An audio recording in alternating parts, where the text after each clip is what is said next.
I bet you know these songs, but I guarantee you don't know the stories behind them. I'm the disco love. Hear the most hated songs and bands of every decade and all the juicy details that you have to hear about. Tell me everything. We don't use AI for anything on Do You Remember, so your support means a lot. And don't forget to subscribe so you can keep tabs on us. Wait, you're my subscriber? Now enjoy the most hated songs and bands of every decade. Most hated 60s songs. Yummy, Yummy, Yummy, the Ohio Express. Yummy, Yummy, Yummy, the surprise 1968 hit single from the Ohio Express, a completely studio-fabricated band, may just be the dumbest song of all time. I mean, check out the lyrics. Yummy, yummy, yummy, I got love in my tummy, and I feel like lovin' you. Okay, so what does that mean? What is that love in your belly and is apparently so delicious? Do you need me to call a doctor? But honestly, what makes Yummy, Yummy, Yummy even worse is that it's so damn catchy. Ooh, love, I won't let you go. You will listen to this song for about 30 seconds before frantically throwing anything hard at your stereo. Then, 4 hours later, the chorus is on repeat in your head until your eyes want to explode. It is the perfect storm of terribleness. Revolution number 9, The Beatles. Fans of the Beatles were in for a real treat when they reached the end of the band's 1968 self-titled album and reached an avant-garde sound collage that John Lennon said was trying to paint the picture of revolution with noise. Ooh, goody. And what followed was 8 minutes of overdubbed vocals, sound effects, and random snippets of speech. That was immediately jarring and certainly the hardest song on the record to listen to.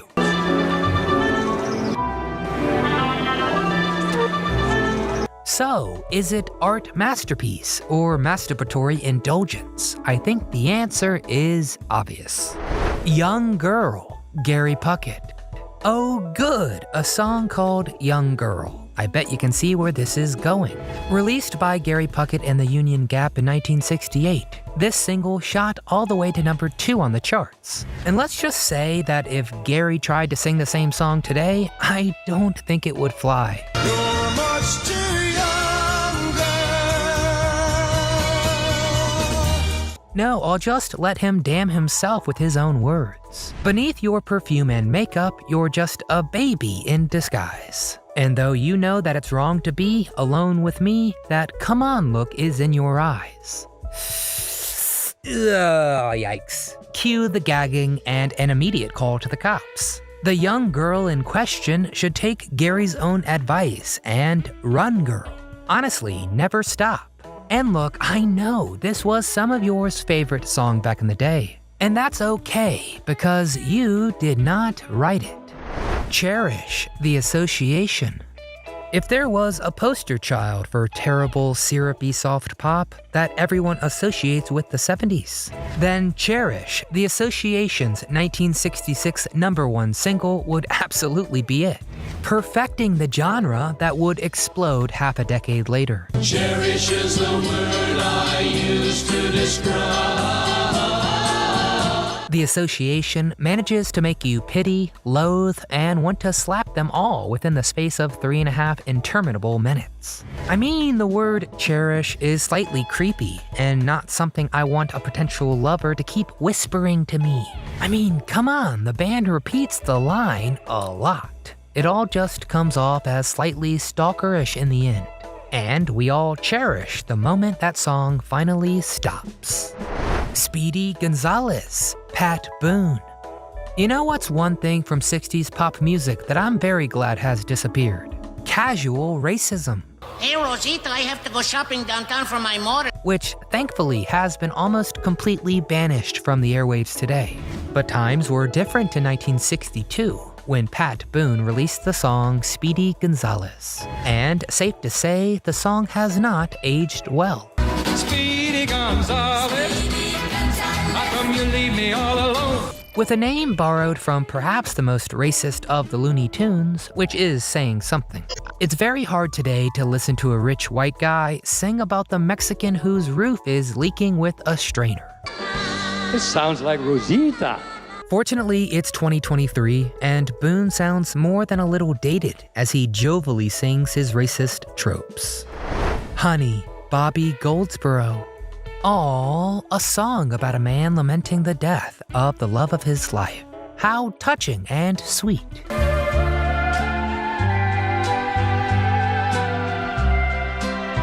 But not so fast, cause dig a bit deeper in Bobby Goldsboro's 1968 hit, and things start to get dark very quickly. She slipped and almost hurt herself, and I laughed till I cried. She was always young at heart, kinda dumb and kinda smart. It doesn't seem like the best relationship if he's calling her dumb and laughing at her getting hurt. Goldsboro goes on to say how he comes home in the middle of the day to find her sobbing all the time. Now that doesn't sound too happy. It kinda sounds like the poor young lady did herself in just to escape her abusive partner. And this is all wrapped up in the most saccharine packaging possible. How romantic. They're coming to take me away, ha ha. Napoleon the 14th. A slow descent into madness is the best way to describe both 1966's novelty hit, They're Coming to Take Me Away, haha, and how anyone listening to the song begins to feel almost immediately. Oh, hee hee, ha ha, to the happy home with trees and flowers and chirping birds. Sung by Napoleon the 14th, the pseudonym of a record producer named Jerry Samuels. The song is about a man who claims the reason that he has gone insane is that his lover has abandoned him, with a stilted march and bizarre sound effects. The song is jarring and instantly makes you feel uncomfortable, seeming to belong more in a circus from hell than a normal person's living room. And if you want to take a further dive into insanity, check out the song's B-side, which is just the song played in reverse and appropriately titled Yawa am a cat, Ot Gimmick Uriet, which honestly might be better than side A. Tiptoe Through the Tulips with Me, Tiny Tim. When Bob Dylan says no one knew more about old music than Tiny Tim, he knew all the old songs that only existed as sheet music. That is some pretty high praise indeed. But unfortunately for the world at large, maybe some of those old songs should have stayed as sheet music. Because what Tiny Tim is primarily known for now is this travesty of a song, Tiptoe Through the Tulips with Me. The song itself is nice, with a pleasant melody, and Tim's ukulele playing is lovely. But then he starts to sing. From the garden, by the garden, of the willow tree. And quite honestly, everything falls apart. Because Tiny Tim's singing voice is such an annoyingly high falsetto that you immediately want to stab your ears out. So unnaturally high and irritating that if you have to listen for longer than 10 seconds, someone is gonna have to come take you away, haha. MacArthur Park, Richard Harris. The cloyingly saccharine dumb of Richard Harris's 1968 hit. And I used saccharine quite literally, as Harris uses a cake as an inept metaphor for his love life in the song. I don't think that I can take it, 'cause it took so long to bake it. MacArthur's Park is melting in the dark, all the sweet green icing flowing down. Someone left the cake out in the rain. I don't think that I can take it, 'cause it took so long to bake it, and I'll never have that recipe again. Woof, that's not great. Harris even mispronounces MacArthur Park as MacArthur's Park throughout the entire song, which just adds insult to dumb injury. Most hated 60s bands. The Osmonds. Sure, it seems like low-hanging fruit, but we have to start the list with the Osmonds, a band that has been among America's most hated in several different eras. The group rose to fame in the mid-60s as a barbershop quartet, performing on variety shows like The Jerry Lewis Show. Yes, you heard that right, a barbershop quartet in the 60s, not the 40s. And while Hendrix was gracing the world stages, not too cool. But along the way, the band absorbed several other siblings and decided decided that instead of music for the geriatric crowd, they were going to become pop stars, and promptly in 1967 released a song called Flower Music.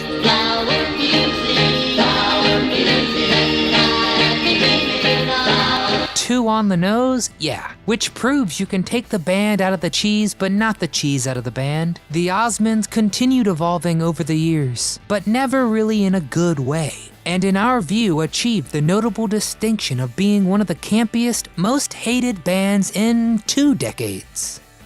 The Beatles. They are the Eggmen. I am the Walrus.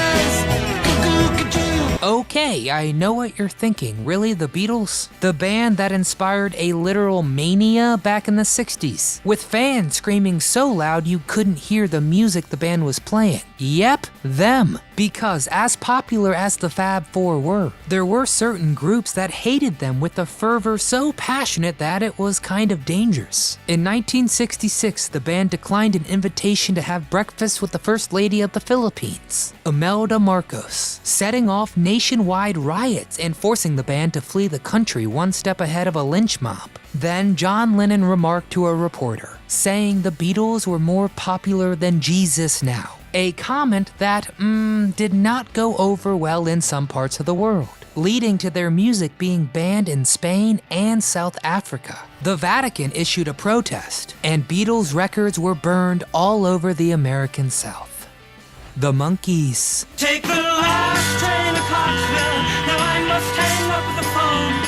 Speaking of the Beatles, now let's talk about the Monkees. How does a band that has sold over 75 million records and produced some amazing hits like I'm a Believer and Last Train to Clarksville make this list? Well, because at first they were not a real band. They were the creation of TV executives hoping to cash in on Beatlemania by producing a sitcom starring an imaginary band who wanted to be the Beatles. And boy did it work. The then made-up Monkees became incredibly popular, even though they had minimal input into their own music. But instead, a whole stable of studio musicians and songwriters wrote all their hits. The Monkees naturally received a lot of guff for being fake and untalented, ultimately a phony cash grab. So much so that after their second album, they wrestled control of their musical process away from the studio, and promptly started releasing subpar music, breaking up shortly thereafter. I guess they should have been less of a believer in themselves. The Doors.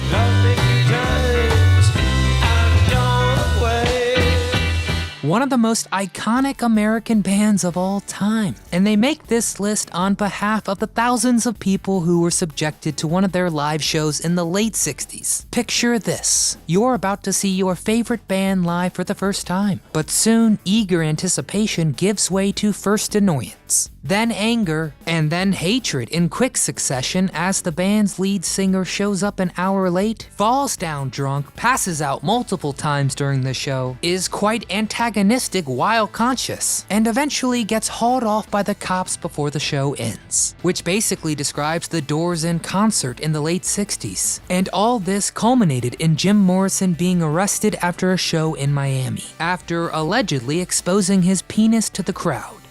The Association.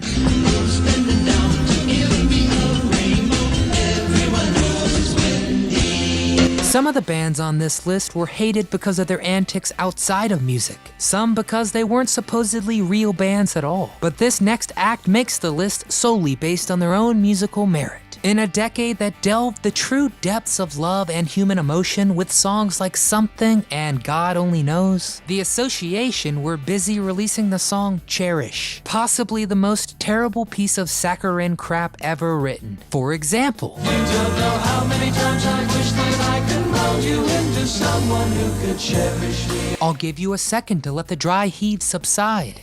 And honestly, the rest of the Association's catalog is just as schmaltzy, and I'm pretty sure the whole horrible genre of the 1970s easy listening music can be traced back to them. Seriously, hatred deserved. Bob Dylan. Hey, Mr. Tambourine Man, play a song for me. The fact that Dylan makes the list is simply due to the self-righteous, pretentious nature hiding deep down inside some of music's most ardent fans. By 1964, Dylan was a legend, a folk music god, and civil rights icon. So what could he do to piss off his most loyal fans? Why, by daring to evolve musically and pick up an electric guitar, of course. In 1965, Dylan released his masterpiece Highway 61 Revisited, a record made fully plugged in with a backup band that marked his full departure from his folk roots. And how did many of his former fans react? Why, instead of rejoicing in some of the most important music ever made, they reviled Dylan as a sellout, vowing to never buy his record or see him in concert, which culminated in Dylan audibly being called Judas by a member of the audience at a concert in Manchester, before silencing his critics with a thunderous rendition of Like a Rolling Stone, The Velvet Underground. Whiplash girl child in the dark. When the Velvet Underground burst onto the scene in the mid-60s, popular music just wasn't ready for their experimental recording techniques, extensive use of reverb, and mature themes of drug use and sex. I mean, do you think the Beach Boys would ever write a song called Venus in Furs, based on a sadomasochistic 19th century German novel? No, I didn't think so. In fact, they were so unpopular, their 1966 seminal, groundbreaking debut album, The Velvet Underground and Nico, an album that Rolling Stone has since called the 23rd greatest record ever made. Well, that sucker only sold 30,000 copies in its first 5 years, meaning that almost every citizen of the great metropolis of Rome, Georgia could own the record no problem. Despite the public's feeling about the Velvet Underground in their own time, the band's legacy couldn't be more positive. As legendary musician Brian Eno put it, quote, "Everyone who bought one of those 30,000 copies started a band." Tiny Tim. Sometimes a musical artist is hated for their personal life. You know, Jerry Lee Lewis marrying his cousin. Sometimes they're hated for their whole body of work, like everything Nickelback has ever and will ever do. And then sometimes they are hated for one single thing. One song so heinous the world can never forgive them. Enter Tiny Tim. I do what I like, just what I like, and how I love it. A folk singer in New York in the late 60s, who knew more about old music than anyone, according to none other than Bob Dylan. Unfortunately for humanity, however, the song that Tim chose to grace the world with and made him famous was Tiptoe Through the Tulips, accompanied by a ukulele and sung in an agonizing falsetto. Tiptoe through the tulips with me. The song, except for a few diehard fans who must have had too much Kool-Aid, was rightly considered to be perhaps the most annoying song ever recorded. It's so bad that based solely on Tiptoe Through the Tulips, poor Tiny Tim will forever be enshrined on this list. But the guy is oh so interesting. So head over to our Tiny Tim deep dive to learn more about his high voice and unhigh life. Most hated 70s songs. Muskrat Love, Captain and Tennille. Looks like muskrat love. Animal imagery is used all the time in pop music, and it's generally understood that the artists are using metaphors. Who let the dogs out? For instance, the song Bat Out of Hell isn't about a literal bat flying out of literal hell. But for Muskrat Love, a hit for Captain and Tennille in 1976, those assumptions would be very wrong, because Muskrat Love actually is about two rodents falling in love. Containing the lines nibbling on bacon, chewing on cheese, and muzzle to muzzle now, anything goes as they wriggle. Anything goes as they wriggle. The song is a bizarre juxtaposition of a super sappy song and furry subject matter. But wait, Nick, you say, maybe the muskrat is a very romantic animal. Nope! Think of a beaver crossed with a rat that has the tail of a possum. Gross. An ultimately silly footnote in musical history that should be kept firmly locked in the 70s. Feelings. Morris Albert. Whoa, whoa, whoa, feeling.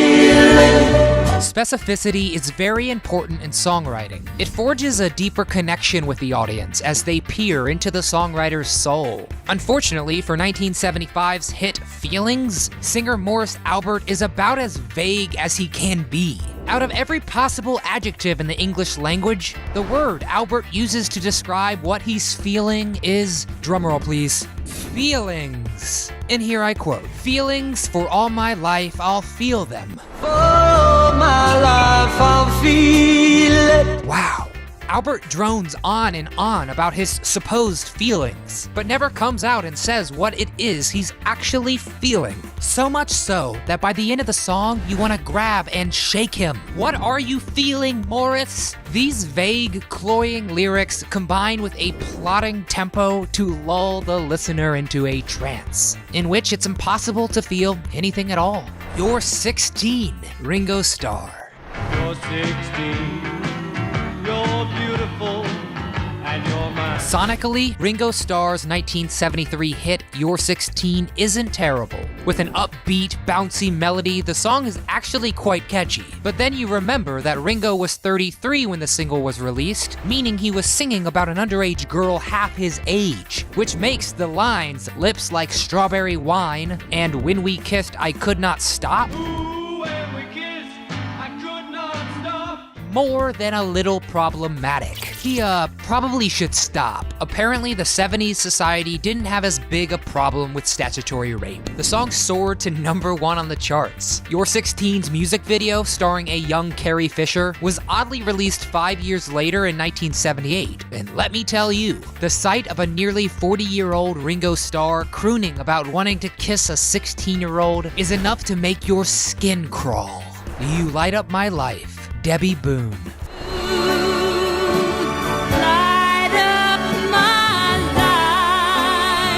Hurry, what's the biggest hit of the 1970s? Did you guess Night Fever or Bridge Over Troubled Water? Then you'd be wrong. The biggest hit of the decade was actually Debbie Boone's You Light Up My Life, which inexplicably spent more than 10 weeks at #1. Originally a love song, Boone, the daughter of religious pop sensation Pat Boone, sang her version to God, who I can only imagine was bored to tears by the tepid ballad. In a contrast to the song's uplifting lyrics, Joseph Brooks, who won an Oscar for writing the hit, was arrested in 2009 for luring 11 women to his apartment and sexually assaulting them, which kinda makes you see the song in a new light. Oppressively saccharine and slow-moving, You Light Up My Life is a sedative that can kill even the most raucous of parties. Fortunately, this song is rarely inflicted upon people today and has largely been consigned to the dustbin of history. I mean, #1 of the 70s? Escape, the Pina Colada song, Rupert Holmes. If you like pina colada. What's more romantic than one spouse trying to cheat? Both spouses trying to cheat. At least that's what Rupert Holmes must have been thinking when he wrote 1979's Escape, the Pina Colada song. This incredibly stupid single follows the story of a man in a boring relationship who answers a personal ad looking for someone who must like pina coladas and have half a brain, not a super high bar. When he gets to the rendezvous, surprise, surprise, it's his girlfriend who was also bored with the relationship. They magically fall back in love, and I can only assume doom themselves to a life of suspiciously scanning personal ads till they die. The song somehow lives on in TV and movies today. I can only assume people just don't listen to the lyrics. But boy, I'm thirsty. You're Having My Baby, Paul Anka. Just wouldn't do it. And you're having my baby. Nobody's perfect. Sometimes even great artists write bad songs. Having penned such smash hits as My Way and Diana, Paul Anka was firmly established as an A-list songwriter by the early 70s. And then in 1974, he went and wrote You're Having My Baby. The song is about a woman who proves her love to a man by having his baby. Not their baby, mind you, his. With nauseatingly sentimental lyrics, You're Having My Baby has not aged well at all. How on earth Anka ever thought writing writing "Oh, that seed inside you, baby, can you feel it growing" was a good idea? I'll never know. The song unfortunately came back to haunt the world in 2009 when it was featured in an episode of Glee, but hopefully that's the last time anyone has to hear it. Afternoon Delight, Starland Vocal Band. Sky rockets in flight. Afternoon delight. A song about a little lovemaking in the middle of the day sounds sexy, but Starland Vocal Band's 1976 hit, Afternoon Delight, is more cringe-inducing than sexy. The song consists of overly silly lines such as, "Rubbing sticks and stones together makes the sparks ignite. I wonder whose privates are the sticks and whose are the stones." To add insult to injury, Starland Vocal Band won the Grammy for Best New Artist in 1976, which was the year that the Ramones, Tom Petty and the Heartbreakers, and Boston all released their first albums. But by 1981, the band's two couples had divorced and the group had broken up. Since the 70s, Afternoon Delight has rightfully become a punchline. The song featured prominently in Anchorman and is unwittingly sung by an uncle and niece in TV's Arrested Development. Disco Duck, Rick Dees and his cast of idiots. Look at me, I'm the disco duck.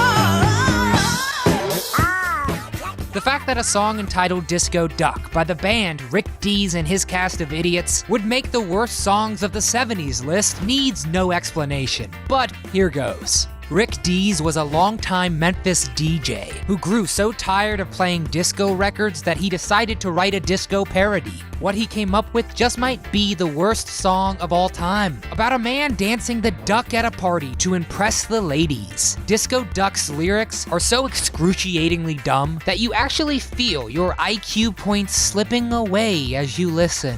And did I mention that the song is sung by someone doing a bad impersonation of Donald Duck? No, cause it is. Dees never expected his song to take off, but it surprisingly reached #1 in 1976, showing that the 70s were truly a harrowing time. What a quack. Most hated 70s bands. The Buggles. This British new wave duo was certainly unique.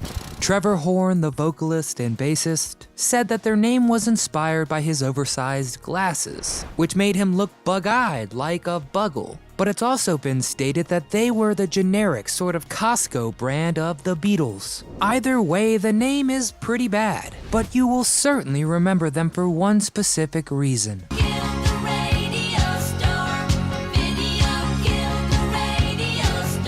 Their song, Video Killed the Radio Star, was the first music video that aired on MTV on August 1st, 1981. Certainly an appropriate song title because music videos soon took the world by storm. And maybe they really did kill the radio star. But the song didn't gain popularity quickly. They pitched it to several labels and were rejected by all of them. The group was eventually signed by Trevor Horn's girlfriend's label, Island Records. But the Buggles had to drastically change the song. Luckily, that all worked towards their benefit because their tune is now kind of synonymous with the launch of the pivotal MTV. You know, when they used to play music videos and not train wreck shows about promiscuous young people hooking up in Jersey. Video Killed the Radio Star was a monster hit in many countries when it was initially released back in 1979, but not in the US, until of course MTV made it so. And although I'll admit that this song is not terrible, their other songs sound more like something an arcade game would crank out in that final boss level.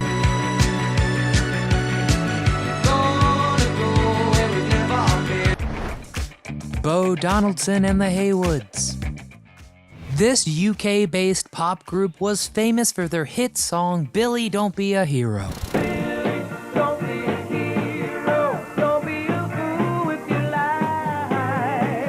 That was supposed to be about the American Civil War. But since it was released in the 70s toward the end of the Vietnam War, people will forever associate the song with the Vietnam War. Billy Don't Be a Hero was the band's only hit, and although the subject matter of the song is very dark, the tune is pretty lighthearted emotionally, towing the line making war seem funny. And this poor taste of lyrics, Bo Donaldson and the Haywoods, one of those acts that people love to hate. Edison Lighthouse. another English pop group active from 69 to 77. Their name was inspired by the Eddystone Lighthouse, the world's first offshore lighthouse, constructed more than 300 years ago and 14 miles off the coast of Plymouth. And Edison Lighthouse was a one-hit wonder, most well known for their song Love Grows.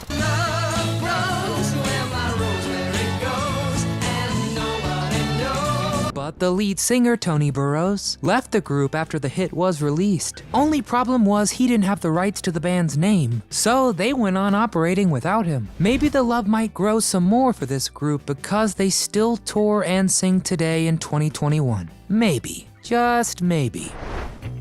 Genesis. Many connoisseurs of classic rock think Genesis has had little more than several bad songs.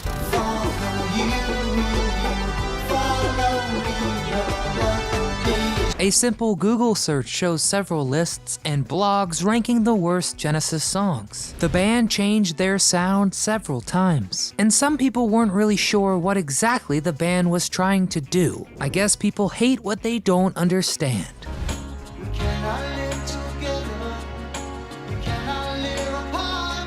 All of the original band members were brilliant musicians of their own accord, most notably Peter Gabriel and Phil Collins. Originally, they were known as progressive rock, but by the late 70s, they moved away from this sound, and some critics argue that the band actually peaked in the mid-80s. So we need your help. What are your thoughts? Does Genesis rock or not?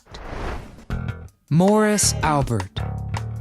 Albert's 1975 song Feelings is an incredibly vague love song that leaves you wanting more. Feelings. While the song is vaguely about feelings, many people have strong feelings about the song. Some good, some bad, but most people wish the song would just go away forever. People have been poking fun at this song since its release, and Morris Albert never really gained traction in the US music scene. But he did have a close-knit fan group in his home country of Brazil. Good for him. But another blow came to the singer when he was sued for stealing a melody for Feelings. The lawsuit was successfully brought by Gastet in 1988. Pour toi, j'ai quitté ce que j'aimais. So let's just all forget that this song ever happened. Captain Antonio. There's no better place to start than Muskrat Love. Do you remember this tune?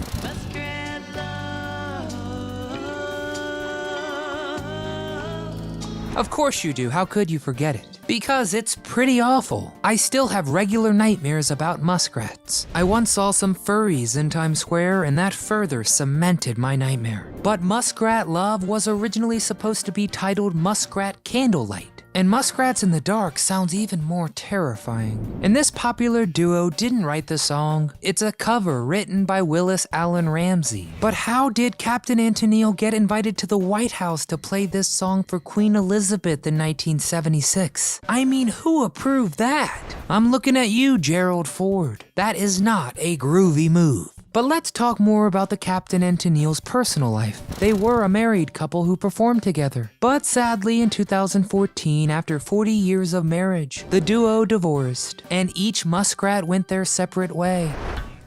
Rupert Holmes. Do you like pina coladas? I know I do. If you like pina coladas and getting caught in the rain. But I can only do one or else I get a headache. A perfect metaphor for Rupert Holmes, who will never be able to shake that pina colada song, even when he didn't even like the beverage. A lot of people love this song, probably when they're on a beach drinking a pina colada. But I'd have to say that more people hate it. So what are your thoughts personally? Holmes had one other pop hit in the 80s. She's gonna have to do without him. But other than that, he was pretty unsuccessful until he moved into the musical theater scene. And if you didn't know, you might be shocked to learn that Rupert Holmes actually wrote a Tony-winning musical. He solely authored and composed the Broadway musical comedy The Mystery of Edwin Drood, which won 5 Tony Awards, including Best Musical. Do you think he had a pina colada to celebrate? Most hated 80s songs.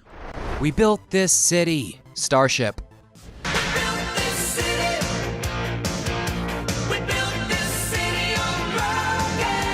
Out of the ashes of iconic psychedelic rock group Jefferson Airplane arose not a phoenix, but a boring corporate rock band making cookie-cutter music, aka Starship. And while the band had several not-so-hot hits, perhaps their worst was 1985's We Built This City. What this city was supposedly built on was rock and roll, but it might be better to say built on the death of rock and roll. All feeling in the song is rendered mute by repetitive drum machines and synthesizers that eliminate any emotional attachment to the music whatsoever. Lead singer and all-around badass Grace Slick even hates this tune, stating that Starship's lyrics from this era were, quote, "Man, this is hard to do because it's such horseshit." Which makes sense when you consider that in the song, a mamba is played, not a mambo. One, of course, being a venomous snake, the other a Latin dance. Also, the city being built is alternately referred to as San Francisco, New York, and Cleveland. So I guess rock and roll was the building material of choice for most of the country. No wonder our infrastructure is crumbling. Physical, Olivia Newton-John.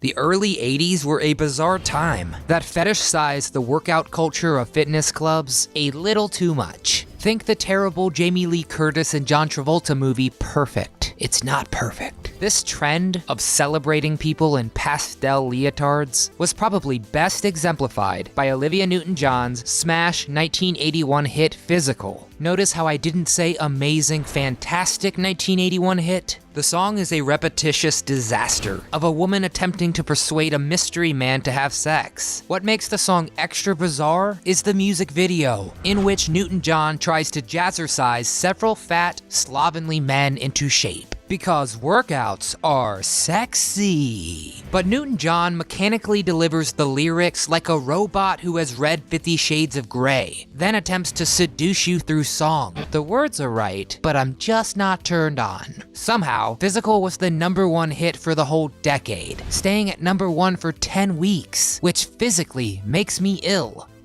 Hangin' Tough. New Kids on the Block.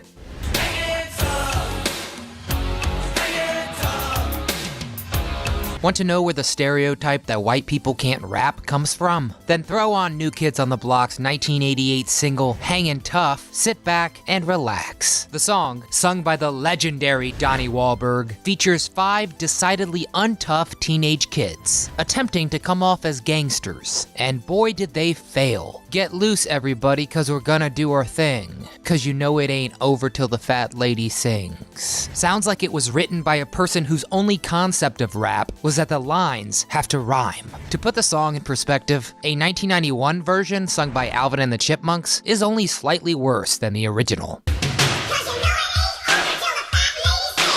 Incredibly cheesy, with no flow or rhythm at all, Hangin' Tough is now fortunately confined to that unique period in history in which every musical artist thought they could rap. Think Wham's Wham Rap, or Lou Reed's The Original Rapper. Yikes. Kokomo, the Beach Boys.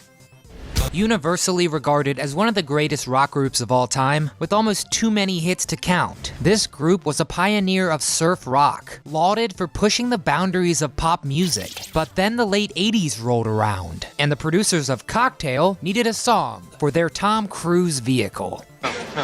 Excuse me. And the Beach Boys unfortunately came up with Kokomo, about 2 lovers relaxing on a beach on the fictitious island of Kokomo. The song represented the worst tendencies of the group. Gone were the sonic innovation and experimentation of the 60s, replaced instead by a tropical laziness, appropriate only for a 55-year-old dancing the shag at a beach birthday party. In other words, the once majestic Beach Boys had turned into a Jimmy Buffett cover band. Maybe this was because Brian Wilson, the undisputed musical genius of the group, had nothing to do with the writing or recording of Kokomo. Or maybe it was because the band were all well into middle age by this point. Who knows? While in a vacuum, Kokomo is vaguely inoffensive and very catchy. The fact that it tarnished the legacy of one of the most celebrated bands of all time, well, that really gets my goat.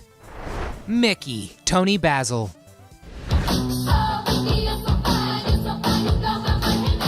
Oh, Nikki, you're so fine, you blow my mind. Hey, Nikki. Cause my name is Nick. Anyone who has heard the opening line of Tony Basil's 1981 hit Mickey hasn't ever been able to get those words out of their head in the way that the lyrics bounce around the inside of your brain all day, crashing off its walls until you're driven insane. Incredibly annoying, Mickey's chorus was sung like a cheerleader's chant, which is fairly creepy because Basil was 38 when the song was released. Hopefully she's not looking for a high schooler to blow her mind. The final nail in this song's coffin was the music video, in which viewers are treated to the unsettling sight of a middle-aged Basil prancing around in a high school cheerleader's uniform. The song was off Basil's first ever album. Before this, she was mainly known as a choreographer, and for her role as a New Orleans prostitute in 1969's seminal Easy Rider. Unsurprisingly, Basil's music career never took off, and although she only released one other album, she currently has 5 best of collections, which to me just doesn't add up. Bat Dance, Prince.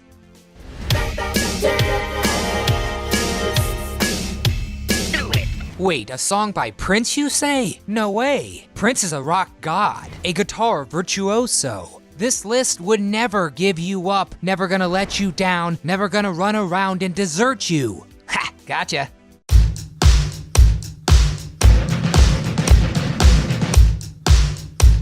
Rick Astley's hit Never Gonna Give You Up has had 2 different lives. The song originally tortured us in 1987. The repetitive chorus is an unrealistic, idealistic version of love that seems as if Astley is trying just a little too hard to convince us he's not going anywhere. And then it all came back again in 2008 when Rick rolling someone became a fad. There you'd be, sitting at your computer, about to click the link for some awesome YouTube video, say maybe Forgotten Child stars of the 1970s, hint hint, when BAM! Up pops Rick Astley's smug face crooning away. Rick rolling forced us to listen to this annoying travesty of a song 2 decades after we thought we'd escaped it. And I know he's never gonna give us up, but maybe the world would be a better place if we all gave up on him.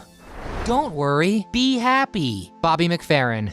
Across the world, people use the technique of positive visualization to help them achieve their goals. But there's positive visualization, then there's just sheer lunacy. And Bobby McFerrin's 1988 single Don't Worry, Be Happy falls firmly into the latter category. The song's message seems like good advice on the surface, but then you realize that McFerrin is advocating for people to just be happy as a solution to all of life's problems. Like you can just choose happiness. Naive and saccharine, Don't Worry, Be Happy sounds like a song the devil wrote to play on repeat in hell until you finally crack and admit, yes, I am happy. And like Kokomo, the single was originally written for the Cocktail soundtrack, so be sure to rush out to your nearest record store to pick up that gem. Wow, those were some truly terrible songs. But did we insult any song that you love? What's a cringe-worthy 80s song that we missed? Let us know in the comments below. We read every one. And if you enjoyed this earworm rundown, please give us a thumbs up. And subscribe to our channel, or we'll have to get physical with you. From all of us here at Do You Remember, thanks for watching. And again, if these terrible songs are stuck in your head for the rest of the day, don't worry, be happy.